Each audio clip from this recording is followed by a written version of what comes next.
Praise Lord. खुदावंद यीशु मसीह के मुबारक नाम में हम आपका खैर मकदम करते हैं। इस असेंबली ऑफ बिलीवर्स चर्च के प्रोग्राम ग्रेस ऑफ गॉड में आप सबका स्वागत है आज के इस दिन में, ताकि आप जुड़े और खुदावंद की आशीष को ग्रहण कर सके। तो आइए देखें इस प्रोग्राम को जो है ग्रेस ऑफ गॉड।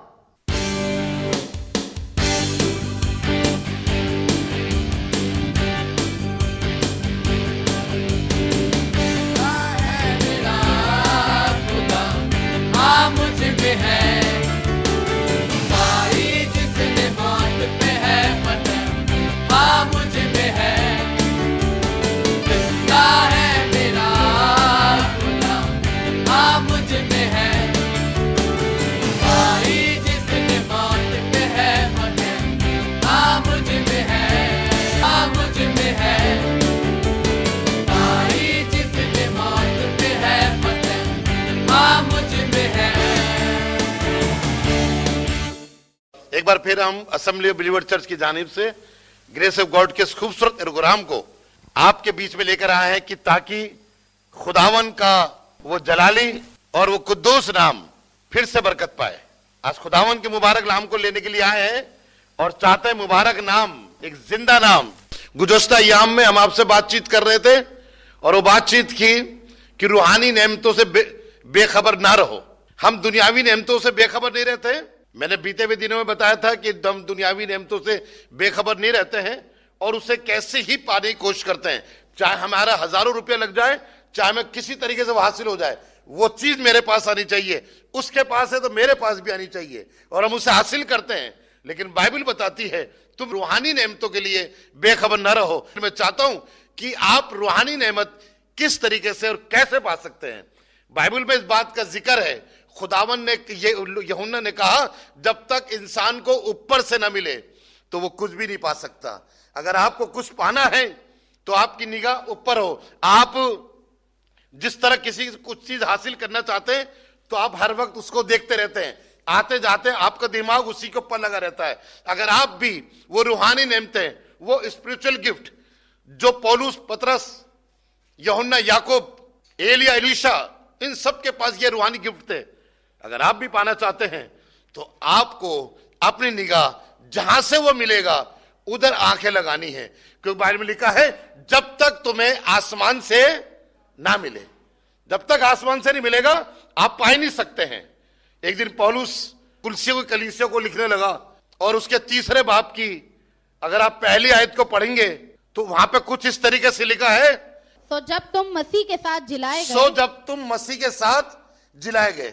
ये बात बेरोगर आपको बाखूबी मालूम होनी चाहिए।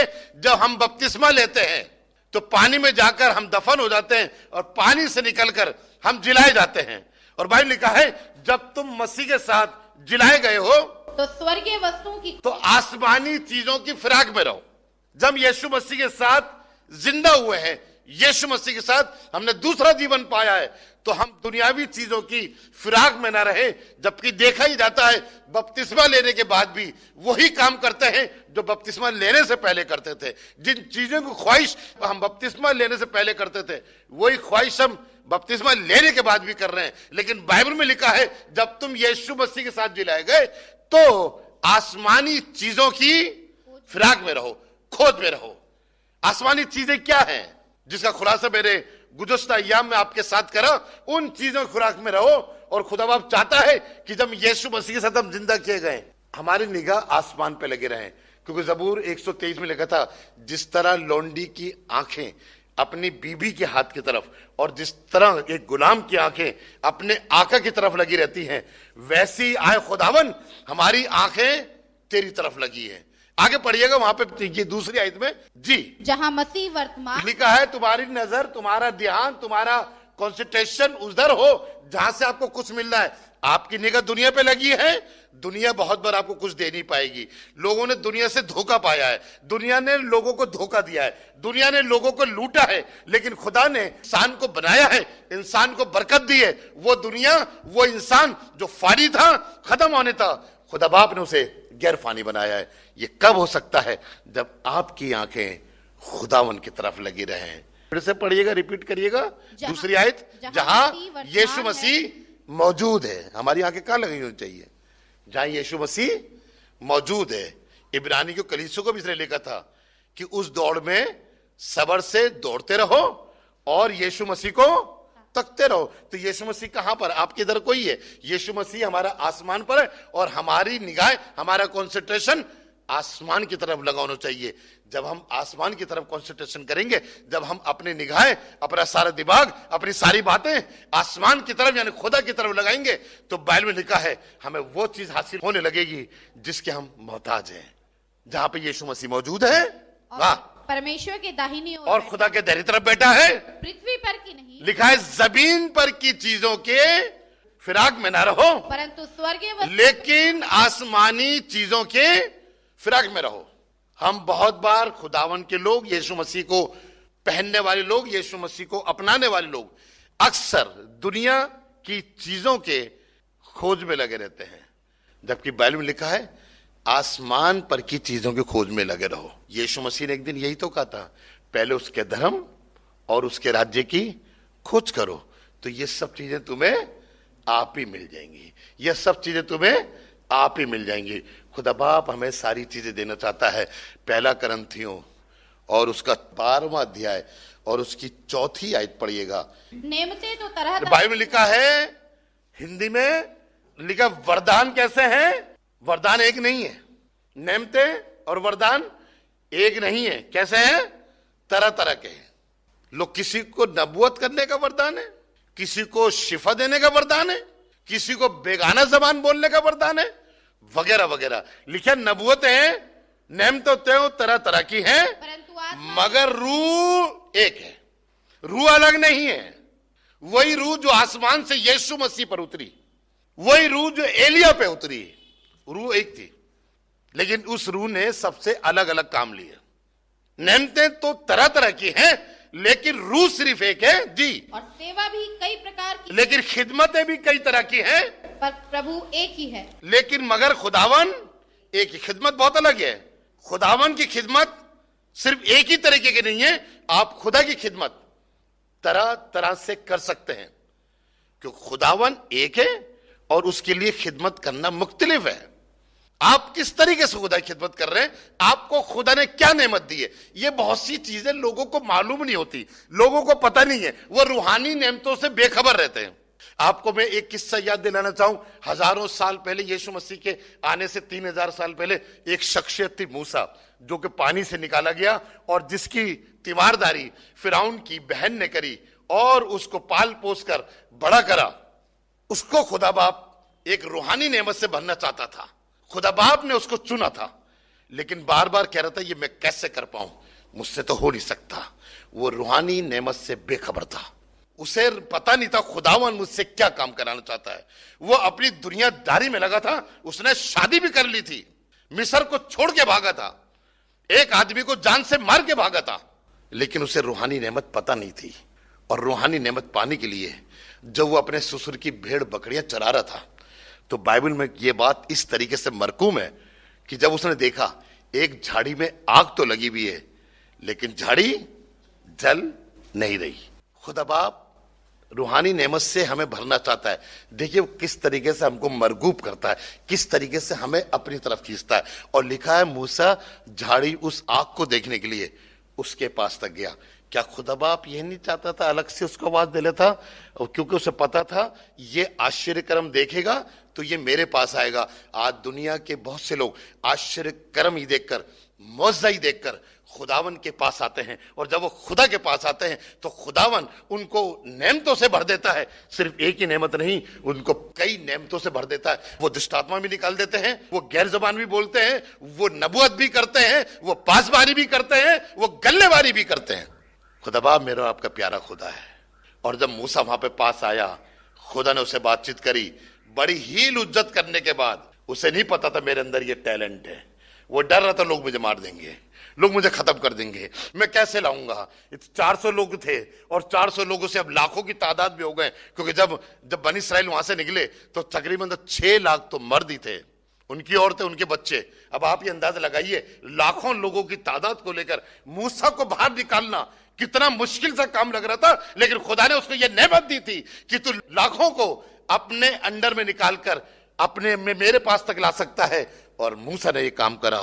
वो रूहानी नेमत से बेखबर था, लेकिन खुदा ने उसको एहसास दिलाया, उसके साथ मौजज़ा जाहिर करके, उसकी जबान का जिम्मा लेकर। बहुत बार हम सोचते हैं ये नेमत हमें कैसे मिलेगी, हमें तो बोलना भी नहीं आता, हम तो हकले हैं, हम कुछ कर नहीं सकते। लेकिन खुदावन ने कहा तेरी जुबान का जिम्मा मैं लेता हूं, और खुदावन ने उसको वो जुबान दी जिसके जरिए से फिरौन को भी उसके सामने झुकना पड़ा, फिरौन को शर्मिंदा होना पड़ा। वो नेमत, वो वरदान जिससे मूसा बेखबर था, खुदावन ने उसको याद दिलाया। आपको भी खुदा ने कोई वरदान दिया है। You check thyself. जब आप रात को सोएं, जब आज रात को आप अपने बिस्तर पे सोने जाएं, तो आप याद करिए, आप खुदा से कहिए खुदावन तू मुझे बता मेरे पास क्या है, मैं तेरे लिए खर्च होना चाहता हूं। जब तक आप अपनी जिंदगी खुदा को नहीं देंगे, आपको रूहानी वरदान नहीं मिलेंगे, आपको रूहानी वरदान नहीं मिलेंगे। नेमतें तो तरह तरह की हैं, लेकिन रूह एक है, और खिदमतें भी तरह तरह की, मगर खुदावन एक है। और यूं लिखा, और तासीरें भी तरह तरह की है, मगर खुदा एक है, और जो सब में हर तरह का असर पैदा करता है, लेकिन हर शख्स में रूह का ज़हूर फायदा पहुंचाने के लिए होता है। हिंदी में क्या लिखा है? मगर सबके लाभ पहुंचाने के लिए हाँ। हर एक को आत्मा का प्रकाश दिया जाता है। देखिए सुनिएगा, सबको फायदा पहुंचाने के लिए आत्मा, रूह का ज़हूर पहुंचाया जाता है। अब रूह, आत्मा सबके पास है भैया। मैं ये नहीं कह रहा हूं कि आत्मा सिर्फ चुनिंदा लोगों के पास है। खुदा ने अपनी आत्मा सब पे उंडेली है। जब हम यीशु मसीह के नाम से बैप्टिज्म लेते हैं तो उस आत्मा का हम एहसास करते हैं। मैंने बहुत से लोगों को कहते सुना है कि आत्मा में छू के निकल गई, लेकिन उसका प्रकाश हम पर हो नहीं पाता क्योंकि हम उससे बेखबर रहते हैं। आगे पढ़िएगा जी। क्योंकि एक को आत्मा के द्वारा, क्योंकि एक को रूह के द्वारा बुद्धि की बातें दी जाती, अकल की बात दी जाती है। आपने देखा होगा बहुत से खादिम जो कि प्रचार नहीं करते हैं, लेकिन जब आप उनसे बात करेंगे तो ऐसी अकल की बात करेंगे तो आपको कहना पड़ता है आप प्रचार करा करिए ना, लेकिन नहीं, खुदा ने उनको बुद्धि की बात सिखाने के लिए रखा है। सुलेमान का जिक्र आपके सामने, सुलेमान ने बुद्धि की बातें करी, और बाइबल में लिखा है उस जैसा बुद्धिमान आदमी ना तो पहले हुआ था और ना बाद में होगा, क्योंकि खुद कहा था खुदा ने तुझ जैसा राजा ना तो हुआ है और ना कभी होगा। बुद्धि की बातें सुनिए आगे जी। दूसरी चीज, और दूसरे को हाँ। उसी आत्मा के अनुसार, लेकिन दूसरे को, एक को बुद्धि की दिए नेमत, दूसरे को उसी रूह के जरिए से ज्ञान की बातें, क्या चीज? समझदारी की, अकलमंदी की। यीशु मसीह जो एक नासरत गांव में पैदा हुआ, नासरत में पैदा हुआ, तो लोगों ने कहा कि नासरत से भी कोई अच्छी चीज निकल सकती है, क्योंकि यीशु के ऊपर वो रूह उतरी थी, वो रूह की पैदाइश था। लेकिन रूह ने उतर के जाहिर करा कि रूह का ज़हूर इसलिए होता है कि बता पाए कि नेमतें किस तरीके से खुदा ने उसको दिए। और यीशु मसीह एक ऐसी शख्सियत था कि उसको सारी नेमतें अता फरमाई गई थी। क्या मैं और आप यीशु मसीह की तरह बनना नहीं चाहते हैं? यीशु मसीह यही नहीं कहा कोई यीशु मसीह नहीं बनेगा, बाइबल में लिखा तुम मुझसे भी बड़े बड़े काम करोगे। आप यीशु मसीह की तरह इस दुनिया में रहकर उन कामों को कर सकते हैं, लेकिन जब तक आप पे रूह का ज़हूर जाहिर ना हो। 14वां अध्याय निकालेगा पहला करंथियों, और उसकी पहली आयत से पढ़ना शुरू करिए। प्रेम का अनुकरण करो, मोहब्बत के तालिब रहो, और आत्मिक वरदानों की, और रूहानी नेमतों के धुन में रहो। लिखा है, मेरी बाइबल लिखा मोहब्बत के तालिब रहो और रूहानी नेमतों की भी आरजू रखो। आप बहुत सी चीजों की आरजू करते हैं। आपके पास साइकिल है तो कहते हैं खुदा बाप किसी ना हमें स्कूटर भी देगा। मैंने बहुत से लोगों को कहता सुना है, किसी के पास स्कूटर तो लोग कहते हैं खुदा बाप एक दिन हमें कार भी देगा, हम देखो ठंड लगती है, बरसात होती है, हम कार में आया करेंगे। ये आरजू है। क्या कभी आप आरजू करी कि वो प्रचार करते मैं भी खड़े होकर एक दिन प्रचार करूंगा? क्या कभी आपने आरजू करी कि वो खुदावन की खिदमत इस तरीके से करता मैं भी करूंगा? मोहब्बत के तालिब हो और रूहानी नेमतों की भी आरजू रखो, खसूसन इसकी के नबूवत करो। हिंदी में लिखा है भविष्य वाणी करो। सबसे बड़ी नेमत जो पौलुस ने मेरे और आपको सिखाई है, लिखा खसूसन इस बात की आरजू रखो कि हम भविष्यवाणी करें, नबूवत करें। लेकिन देखने में तो कुछ हो रहा था। आगे पढ़िएगा जी। क्योंकि जो अन्य भाषा में बातें, बड़े ध्यान से, अन्य भाषा बहुत से लोग बोलते हैं। आपने बहुतों को कहते सुना होगा, बोलते सुना होगा। क्योंकि जो बेगाना जबान में बातें करता है वो मनुष्यों से नहीं वो आदमियों से ही बात नहीं कहता, परंतु परमेश्वर से लेकिन बातें करता खुदा से बातें करता है। और इसलिए है कि उसकी कोई नहीं समझता। इसको कोई, देखिए बेगाना जबान बोलने, मैं बोल रहा हूं, मुझे क्या पता कोई समझ रहा है कि नहीं समझ रहा। बेगाना जबान बोलना अच्छा है, बाइबल में लिखा है, जब पवित्र आत्मा आता है, जब खुदा की रूह आती है तो वो बेगाना जबान, ये एक वरदान है। और बहुत बार ये वरदान सारी कलीसिया को नहीं मिलता, लेकिन बाइबल में लिखा है अगर बेगाना जबान बोलने वाला का मैं बहुत सुपर हूं, तो ये उसकी चूक है, ये उसकी भूल है। जी पढ़िएगा आगे जी।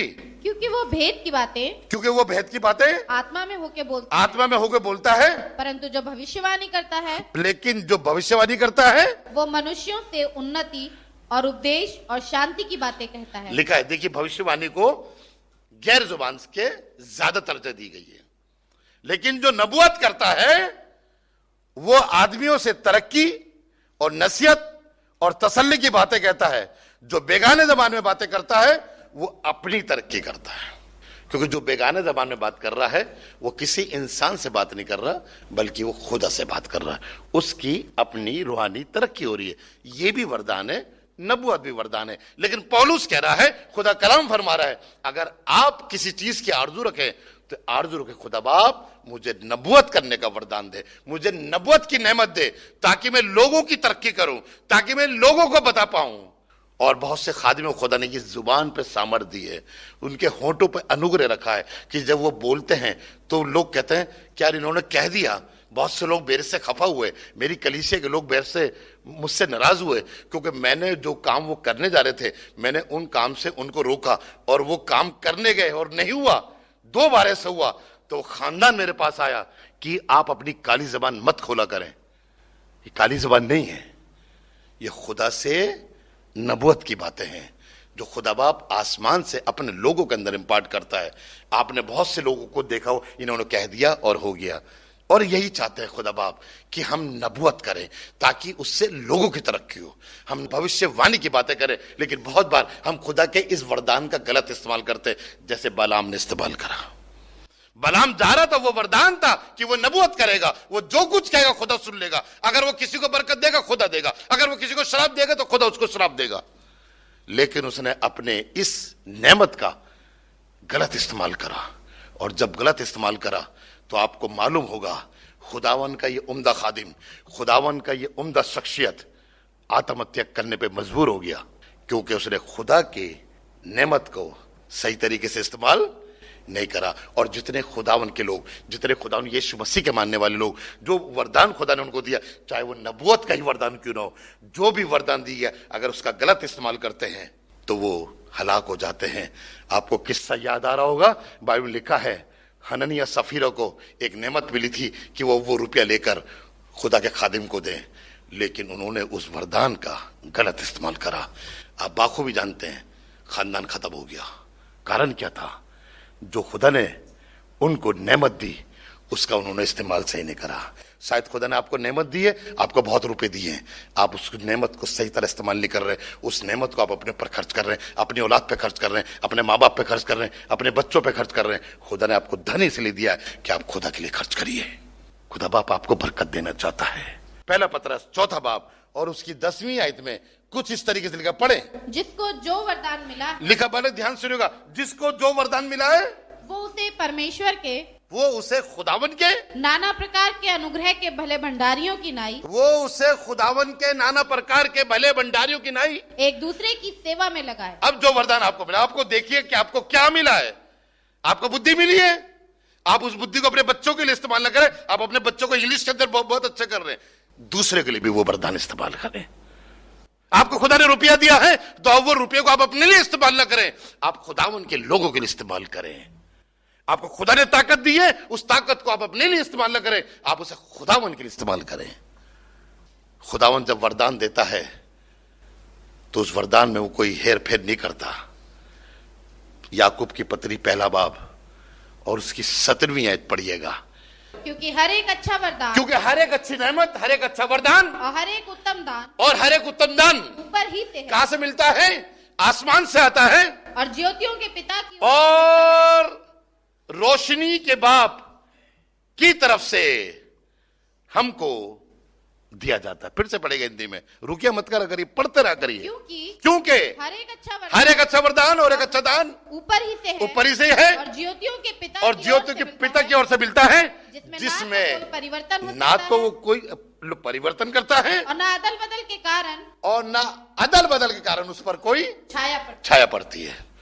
खुदावन जो वरदान आपको दे रहा है, पहले तो सोचो खुदावन मुझे देना क्या मांग रहा है, और जो खुदावन ने आपको दिया उससे इधर से उधर नहीं करता, और ना परिस्थितियां उस नेमत को बदल सकती हैं।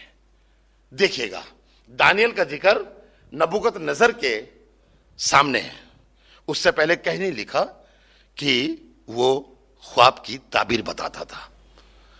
अब वो अपनी रूहानी नेमत से बेखबर नहीं रहा। जब हुक्मनामा जारी हुआ, देखिएगा दानियल की किताब है, लिखा नबूकदनेस्सर ने ख्वाब देखा और कहा सब ये नजूमियों को बुलाकर, तुम मेरा ख्वाब बताओ, मैंने क्या ख्वाब देखा और उस ख्वाब की ताबीर क्या है ये भी बताओ। और सारे नजूमी कह रहे जी आपने क्या देखा, ख्वाब तो बता दे, ताबीर तो हम बता देंगे। ये नेमत किसी के पास नहीं थी और दानियल इस नेमत से बेखबर था, लेकिन उसने कहा नहीं ये भी मैं पाऊंगा, इसे कोशिश करूंगा लेने की। और जब सब हुक्म हुआ कि बाबुल के सारे नजूमियों को मार डालो, एक एक को ढूंढ के मारो, सुनिएगा दूसरा अध्याय दानियल का और उसकी 12वीं आयत से पढ़ना शुरू करिए जी। इस पर राजा ने झुंझलाकर हाँ। और बहुत ही क्रोधित होकर हाँ। बाबुल के सब पंडितों के नाश करने की आज्ञा दे दी। हाँ। तो यह आज्ञा निकली और पंडित लोगों को घात होने पर था। और लिखा है कि देखिए वो पंडित लोग, यहाँ पे शब्द पंडित इस्तेमाल किया गया, उर्दू में हकीम का इस्तेमाल किया गया। वो पंडित लोग जो ख्वाब बता सकते थे, कैसा ही ख्वाब क्यों ना हो, लेकिन उनके पास ये नेमत नहीं थी कि जो देखा है वो बता दें। अब सबको मारा जा रहा है, सब खत्म हो रहे हैं। अब आगे दानियल का नंबर आए, पढ़िएगा। तब दानियल ने हाँ। जल्लादों के प्रधान अमरेक से, जो बाबुल के पंडितों को घात करने के लिए निकला था, हाँ। सोच विचार कर और बुद्धिमानी के साथ कहा। हाँ। और राजा के हाकिम अरयोग से पूछने लगा, यह आज्ञा राजा की ओर से ऐसी उतावली के साथ क्यों निकली।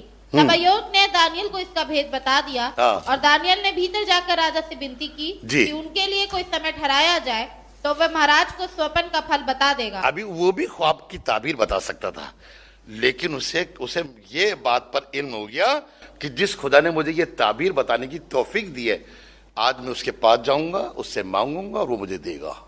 खुदा की रूह दानियल के पास थी और दानियल रात को अपने तीनों दोस्तों के साथ दुआ में रहा और खुदा ने उसका सारा किस्सा बता दिया।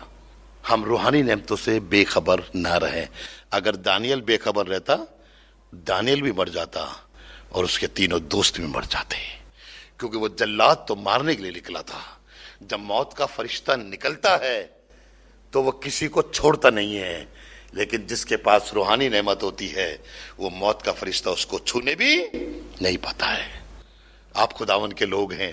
पहला करंथी पढ़िएगा, उसका 4था बाब और उसकी 7वीं आयत पढ़िएगा। तुझ में हाँ। और दूसरे में कौन भेद करता है। बस तुझ में और दूसरे में कौन भेद कर सकता है। और तेरे पास क्या है हाँ। जो तूने दूसरे से नहीं पाया। हाँ। और जबकि तूने दूसरे से पाया है तो ऐसा घमंड क्यों करता है। लिखा है बहुत से लोग, हमारे पास बहुत से लोग शख्सियत आए और उनको शायद बाइबल खोलनी भी नहीं आती थी, और खुदा ने उनको बाइबल खोलना किया, एक अच्छा प्रचारक बना दिया। खुदा के कलाम की उनको अकल समझ दानाई से भर दिया। आज हमारे साथ एबीसी के अंदर और हमारे अपने साथ बहुत सी ऐसी शख्सियत है जिन्हें खुदा ने कलाम से भरा है। Praise the Lord. मैं आपके सामने गाना गाना चाहती हूँ जिससे आपको आशीष मिले। नाम बैठे हैं पता सा खुफिया होना, नाम बैठे हैं पता सा खुफिया होना, नाम बैठे हैं पता सा खुफिया होना। दूर समुंदर में, दूर समुंदर में, दूर समुंदर में, रात भर जाल डाला कुछ ना पकड़ा, रात भर जाल डाला कुछ ना पकड़ा, रात भर जाल डाला कुछ ना पकड़ा। दूर समुंदर में, दूर यीशु का कहना माना, ढेर सी मछली पकड़ी। यीशु का कहना माना, ढेर सी मछली पकड़ी। यीशु का कहना माना, ढेर सी मछली पकड़ी। दूर समुंदर में, दूर समुंदर में, दूर समुंदर में। Praise the Lord.